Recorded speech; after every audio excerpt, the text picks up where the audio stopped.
latest attack in Iraq occurred on Thursday in a Kurdish village south of the city of Mosul. A truck bomb exploded, killing at least 19 people and injuring many others. Ambassador Hill said the recent attacks are an effort to undermine the Iraqi people.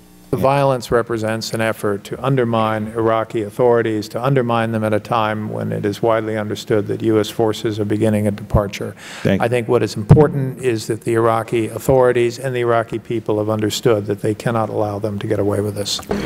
U.S. military commanders are also concerned that insurgents may be trying to fan tensions between Arab and Kurdish communities in northern Iraq. President Obama has ordered all U.S. combat troops out of Iraq by August of next year, and all U.S. forces, including support troops, out by the end of 2011. Lawmakers are increasingly concerned about the violence in northern Iraq. Howard Berman chairs the House Foreign Affairs Committee. But what are the prospects that there will be a serious outbreak of hostilities between Arabs and Kurds? Are growing Kurdish-Arab tensions the biggest threat to Iraqi stability?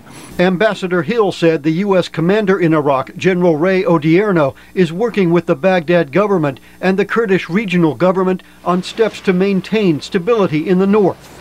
Hill discussed the U.S. proposal to set up mixed patrols of Iraqi, Kurdish, and U.S. troops.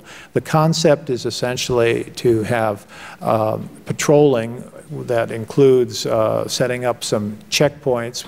On Iraq's neighbor Iran, Ambassador Hill said Iran and Iraq share cultural, religious, and commercial relationships, but he said Iran also is meddling in Iraq's affairs. We see continued signs of Iranian weaponry finding their ways into various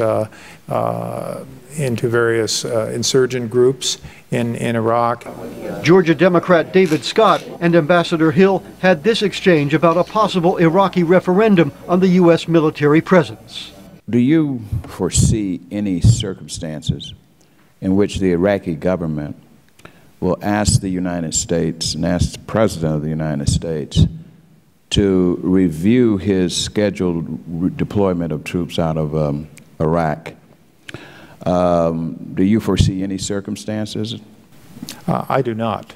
In his testimony Thursday, Ambassador Hill also responded to complaints from lawmakers that they have not heard sufficient expressions of appreciation from Iraqi leaders and officials for the sacrifices American troops have made in Iraq. Hill said he hears from Iraqis every day who appreciate these sacrifices. Dan Robinson, VOA News, Capitol Hill.